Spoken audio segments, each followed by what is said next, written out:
Okay, so this is the stakeholder meeting. I'll show everybody the agenda real quick. The goal is to do this or something like this about once a week, but this one here being during our kickoff is one of the most important. We'll spend a little bit of time doing introductions, and then we'll kind of turn the floor over to Electra to talk a little bit about her organization and her organization's needs. And then we'll have a collaborative discussion about different things we think we could do to meet the organization's needs, and figuring out what is the highest priority. And then I have responsibility for taking notes during the meeting, communicating with the stakeholder, both on Lambda School and the partner side with any details, due outs, etc. And then just making sure everybody remains on the same sheet of music. Very, very excited. Because making software is great. And I've explained to Electra, we're all students, me, I was a student in this course as well. And like, we're all kind of here because like, this is what we'd like to do for a living. And the opportunity to do it on a team, on a real product that real people is using is sort of like a professional experience that's can't be replicated otherwise. And then, as you know, the benefit is you get 8 weeks of hands-on keyboards making the software that helps meet your community and your organization's needs. So it's win-win for everybody. So, everybody knows me. I've spent a lot of time today talking to the new team, and Electra, we know each other well. I'll just let the developers introduce themselves really quick, and then I'll turn it over to you, Electra, to introduce yourself and talk about your organization. Okay. So we'll start with the web team and then the mobile guys.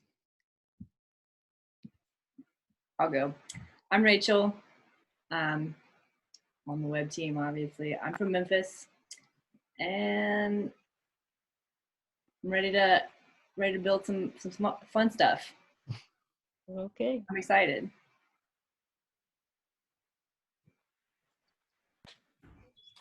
Okay, I'll go second.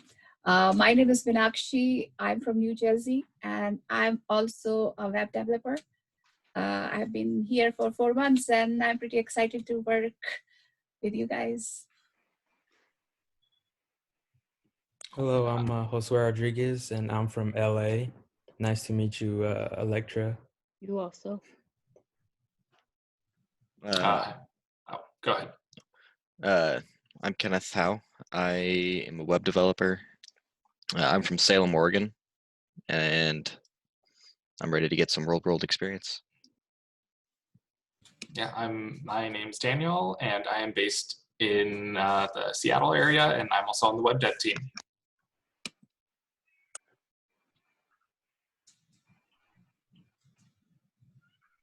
Is it mobile now, or sorry? Team Maverick. Wait, sorry? I said Team Maverick. That's the nickname. Team Maverick, yes. Yeah, so hi, I'm Michael. Michael McGrath. I'm from the San Francisco Bay Area. Hi, Electra. I'm excited to kind of help make a cool product that can be useful for you. Thank you. Yeah, my name is Austin Potts. I'm the other iOS developer among the 3 of us. I live in Clearwater, Florida. I'm looking forward to building something for you as well. Thank you as well.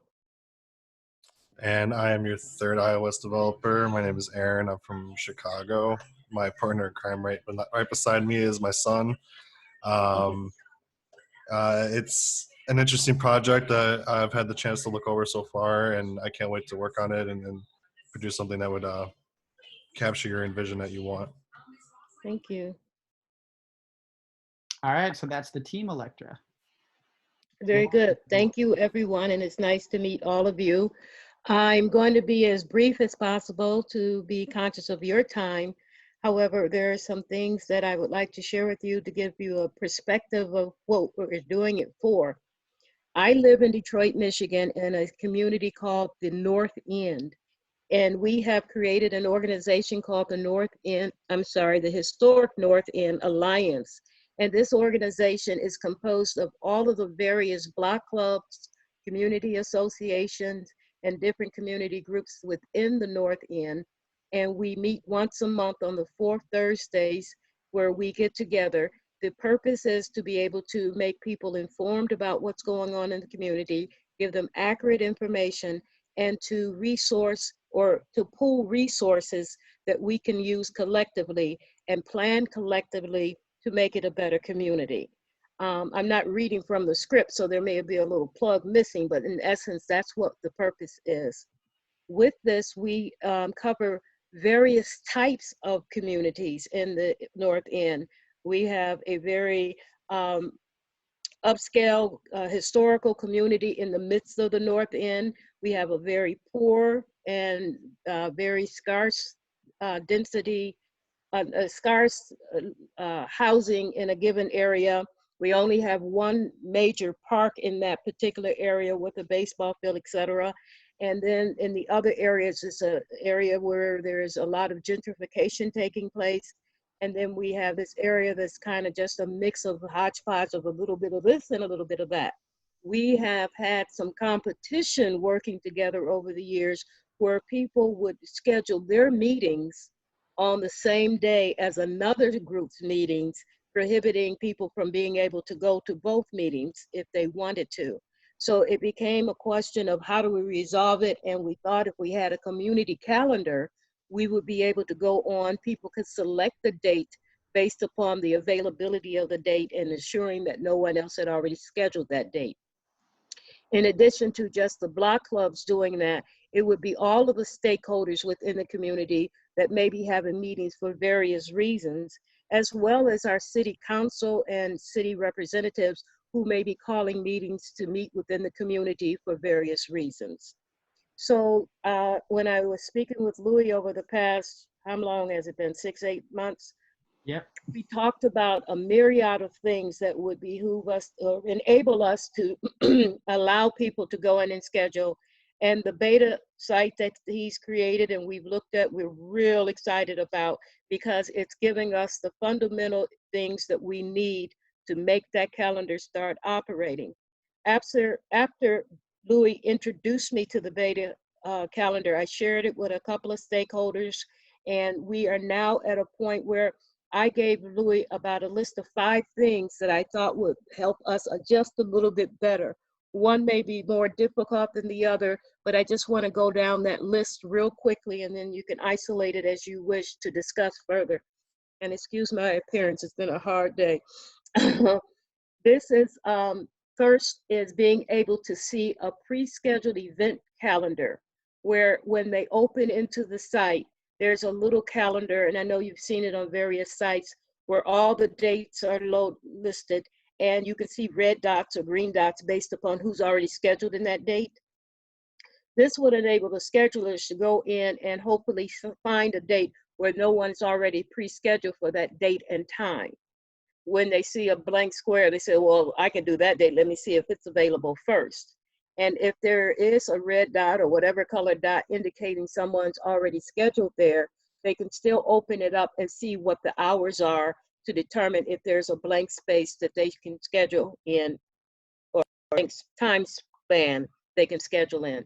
So am I making sense? Does that make sense to everyone? Okay, so we want to have that feature on the forefront of the application, so that will enable people to quickly pick a date rather than having to go and scroll down the entire list of activities during a given month to see what dates they are and record them off to the side and then come back and pick a date.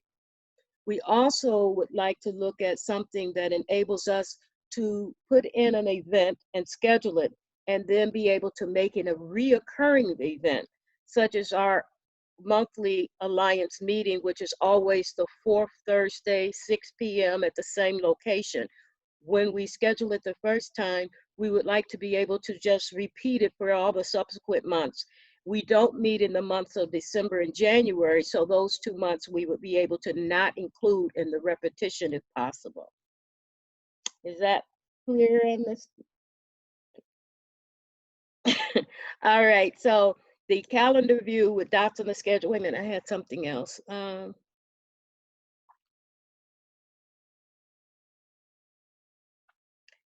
When I spoke first about the calendar view with dots on the schedule, there's a part where we were saying we wanted to be able to see the pre-scheduled events. So that would be a part of that as well. So if someone else already has that, we can go and see their event by going into that little calendar.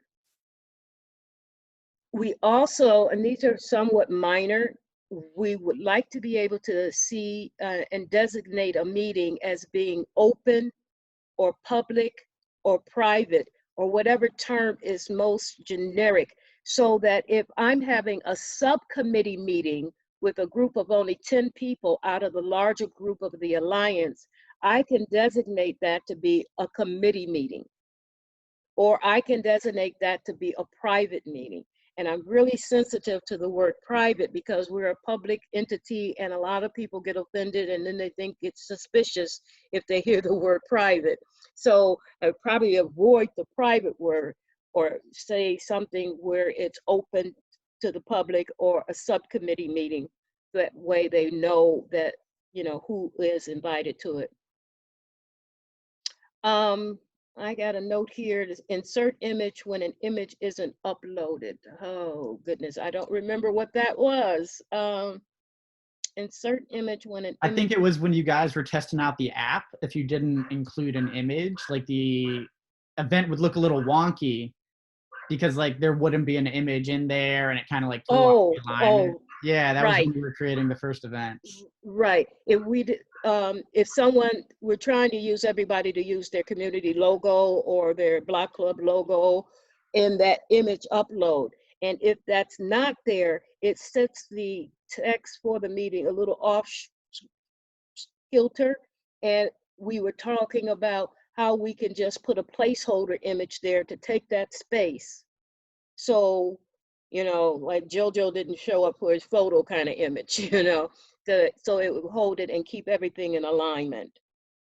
And that's it. Those are the things that we wanted to be able to expand and do and be able to use the calendar. Louis and I are going to talk with some of the other stakeholders and go over what we have to date in the next week or so. And hopefully we won't have a lot more requests, but there may be a couple of other small requests that people, after they see it and play with it, may want to ask for. But that's my, those are the items I have right now. Thank you, Electra. That's super helpful. One more question before we can just generally ask some questions is what would you call a measure of success for the project? Like how would you know that this project is meeting your needs and how would you measure that? I think one would be the utilization by the end users because they would feel comfortable enough when we know everybody that has seen it to date say, oh, it's so simple, we can do that. Even people who feel that they're not technically inclined and are afraid of digital activities. The utilization would be a sincere showing of success. Being able to ensure that it is uploaded and operable 24/7, where people can go on in the middle of the night, oh, I forgot to schedule this or that, and they can do it and there's no downtime from that. And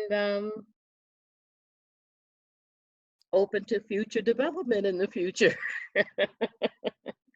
No, that's about it. That's the things that I think would be key for it to be considered successful. Okay, utilization, and then, you know, obviously this is a two-sided thing. There's the organizations and the event creators, and then there's the people coming on the thing to discover the event. I know you are a big organizer, and a lot of the stuff you gave us is from the organizer perspective.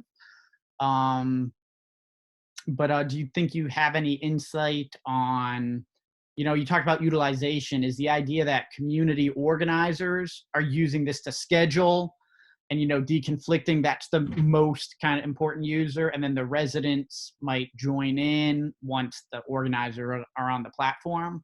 I think both. I would like to see the organizations utilizing it to post their information and to keep a calendar going so everybody can see what's going on in the community in totality, as well as those persons that go on. I don't know if there's a way we can use a counter or clicker in the background to see how many people looked at that particular site.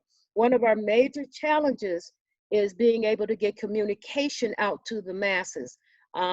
Is just to give you a little sad but background information about the organization or the community. There was a CDC, Community Development Corporation, that kind of took over our community years ago and was allegedly lot of things within the community, and they were getting a lot of grants and philanthropic monies because they were using the data and the data from our community. But the community people started getting upset because they never saw the fruits of all of that being passed on into the community. So they got a pretty bad taste in their mouth about this particular CDC. To wit, we come along in 2017 and we create the Alliance. We did cafe discussions in the beginning to get a feel for all of the things that people liked, didn't like, wanted to see, wish list, etc. And one of the continuing themes was, we do not want this CDC to have access to our data, because I don't want them using my name, my address, and my household numbers to get funds that we never see used in the community. So it put a big responsibility on the leaders of the alliance that started it, which we call ourselves a planning committee, because we then had to honor the request of the majority of the residents that asked that their information, their phone number, email, etc., not be made public. So the only way I could do it is manage the master database very tight, myself and one other person. Then I divided it up into 6 lists. I juggled the numbers and names, etc. And I gave 6 different people contacts lists so that they could call and invite people to meetings, remind people of meetings, and provide information to the residents throughout the community as necessary. If you only know how painful that is.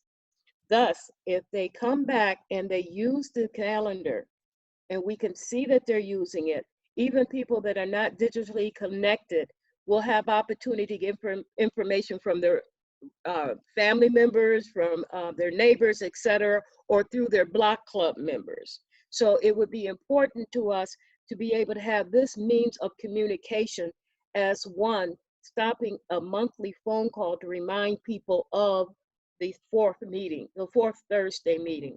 That alone is, oh my God, so taxing. And one of the members on the committee, he doesn't have a computer, so he has only a telephone call list.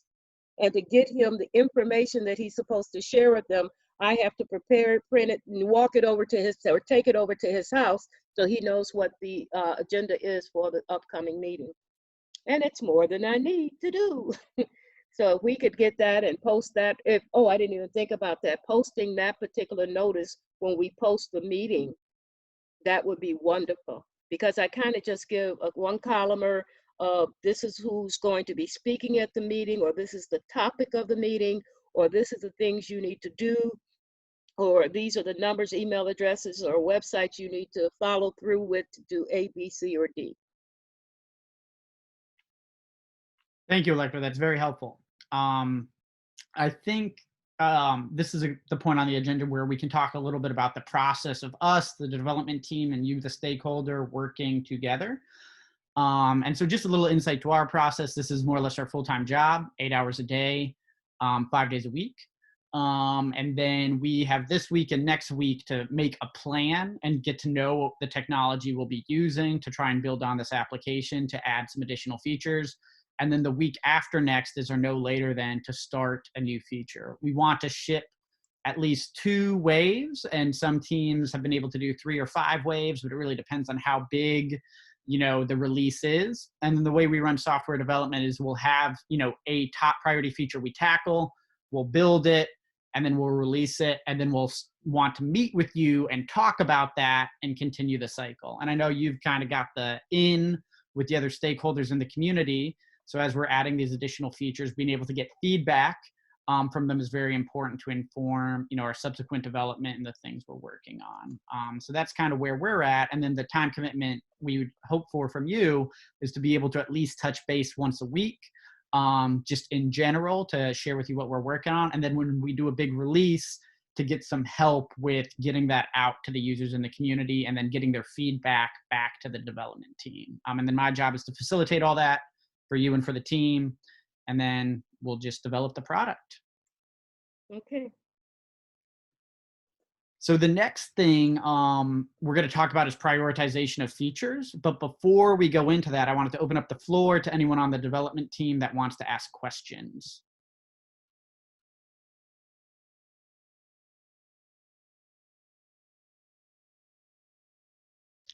So I have a question. I'm Michael from the iOS team. I know that it's less of a mobile application that you're using it for, but are there anyone in the community that does use it on their phone or would like to use it on their phone? Oh, I'm sure a lot of people would be using it on their telephone because we have a huge population of Generation Z and millennials who, all are on their telephones. Yeah. It's our seniors like myself who probably divert back to the laptop or the workstation or a tablet. So we would love to see it on all the platforms and be able to utilize it. Is there anything specifically for, like, I know that he said that you were an Android user, but and we're iOS. I think Lambda doesn't have an Android program for the moment, or it's been suspended. But is there anything that you would like to see just on the mobile platform as far as like features, or like like we were discussing whether you'd want to be able to add or create events from the actual like your mobile phone or something like that, or is that not something that you Oh, would be? absolutely. We would want anyone who is going to actually schedule a meeting or make notice for an event to be able to do it on their phone if at all Okay. possible. Is that answering your question? Yes, definitely. Yeah. Okay, cool. Thank you.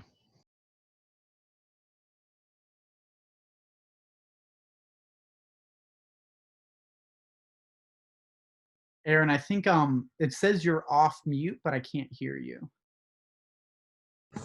No, can you hear me now? Okay, cool. So again, Aaron from iOS.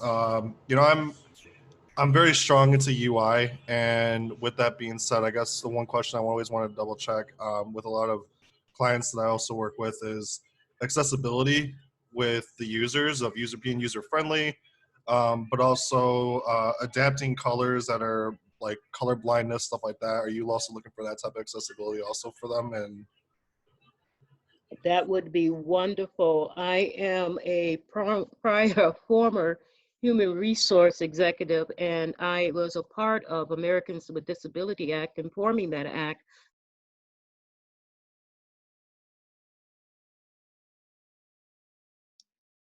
Whoops. I'm hoping that she connects back. Yeah, if not, if her computer died or something, I'll just give her a I'm call. also very sensitive, though I mess up myself sometimes when I'm typing, of the size of fonts and the selections so that they're easily readable by all. Okay, perfect. Okay. Does that answer it, Aaron? It does. You kind of broke up a little bit, but I think I got the majority of what you're trying to go for. And like I said, the vision you're trying to engage on that side of the user. So that definitely answered my question. Thank you. Okay.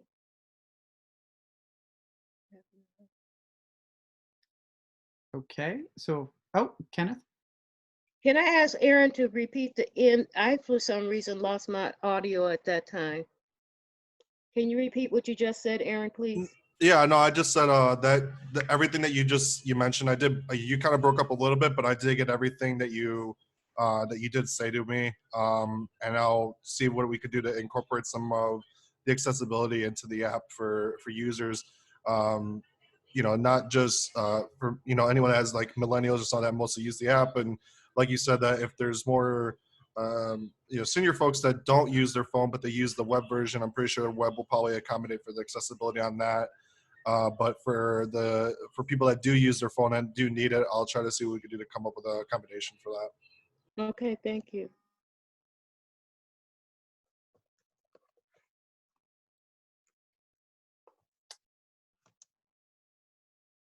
Okay, cool. So if there's no more specific questions from the team, the big thing to discuss now is prioritization of features. And then the idea is this is maybe a little bit of a collaborative exercise where we get feedback from folks on maybe, what's deliverable plus like what's important. But I just want to say back some of the things I heard you say, and some of them I had heard you say before, and some of them were new.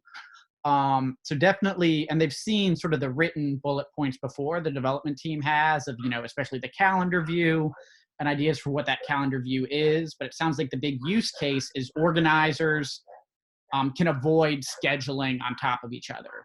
And like that's kind of the problem we're trying to solve is organizers can avoid scheduling on top of each other as long as they're opting in to avoiding scheduling on top of each other and not maliciously scheduling on top of each other, which has been common in this community at certain points. But we'll solve the problem with transparency. And then the other thing I heard you say was users being able to affiliate with an organization. That organization having certain permissions to like maybe communicate with them. Like, so if you're following an event or if you're following an organization, like you're able to receive some kind of update either by email or on your phone. You know, you're talking about like getting these updates out. That's not really something we had talked before in terms of the platform, but does make a lot of sense. And I'm wondering if I heard you the right way and how important that is. That's great. I didn't know I had said that, but I'll say it. It's a wonderful idea. Yeah, I don't know. I just heard you talking a lot about like updates, right? So the idea is if you're right now, if you're attending an event, that's sort of like the end of it. Like you're attending the event and in your application, you can see like I've in my account chosen to attend this event. But giving the organizer of the event the ability to somehow communicate to that user by email or by a push notification, you know, a reminder. And then this is also like, so I go to like block club meetings and this is like a pain point is like the reminder. And like how you get the reminder out. And like then if people didn't get enough reminders, it's like your fault that they weren't able to come to the meeting that they wanted to come to. I'm not sure what your experience with that has been, Electra, but I don't know, maybe that's why I was hearing it. Okay, I'm glad you heard it like that. I don't know if I was speaking to the point where I was making the reoccurring events and input options. Maybe it was pulled from that in the sense of if it happens monthly, being able to put it in. But it would be wonderful to be able to have people reply or send a yes, I'm attending, or no, I can't attend, or anything of that nature, as well as for an email to go out. And if we could even postpone the email to a certain amount of days, because it's been my experience, if you tell them too early, they forget, and if you tell them too late, they have an excuse. So if we can find some happy medium there as it pertains to communicating with people. If we post it a month out, they're not going to go and remember to go look. But if we had an email punch them and say, look, it's almost meeting time, and they could go out and say, oh yeah, that's right, you know. So. Okay, thank you very much. And then out of those things, which is I got the community organization features, namely the calendar view while scheduling. Then we got the community organization feature, which was you just said it again, and I have it written down. But yes, the recurring event. Yeah, the recurring event. And then sort of like this third one, which is like having visibility on the people who are coming to your event and the ability to communicate to the people who are coming to your event. It's kind of like this third thing we're now like breaking ground on a little bit. So out of those three things, what would you say is number one? Oh, can I mush two together? I like all three of them, but the first one is trying to get that calendar up, because that is going to be essential for a person to go in and pick a date. If the calendar is very populated, it would become cumbersome to scroll through all of the scheduled events to see what dates other people have already selected to then come back and pick a date. But if we had that, I don't know what that technology or that little piece of our app is called, but that little bitty calendar that comes up and gives you an option to select. But that would be priority one. Okay, that's super helpful. Thank you very much. 1.1, 1.2, no. The recurring event would be 1.2, because it would behoove us to be able to go in and do it all at one time. Okay. For standing meetings. Good. I think that's exactly the information we need. And then in terms of next steps, so next steps is we want to meet with you probably towards the end of next week and kind of cover how we've planned to use the technology tools at our disposal to address those priorities. And just kind of like check that off with you so you know what our development roadmap is.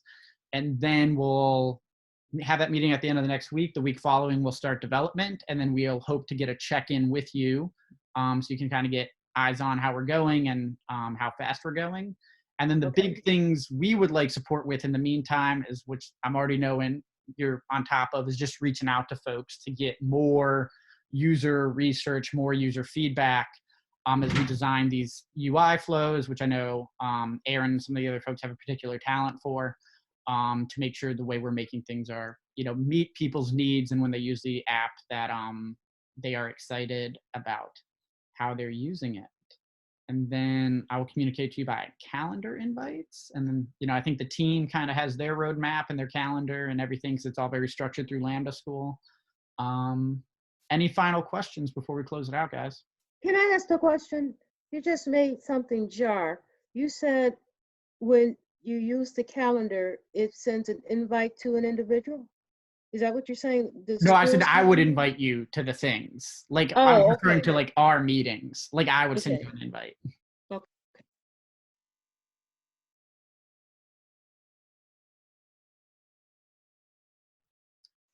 All right. Well, if there's nothing else, Electra, we really appreciate your time. Thank you so much. Thank you very much. And I thank each and every one of you, and the best success to you, not only in your education and your technology development, but in your life. And may you be surrounded in safety and stay safe through this epidemic. Thank you for your time, Electra. Thank you, Electra. Thanks so much. Take care, everyone. Bye now.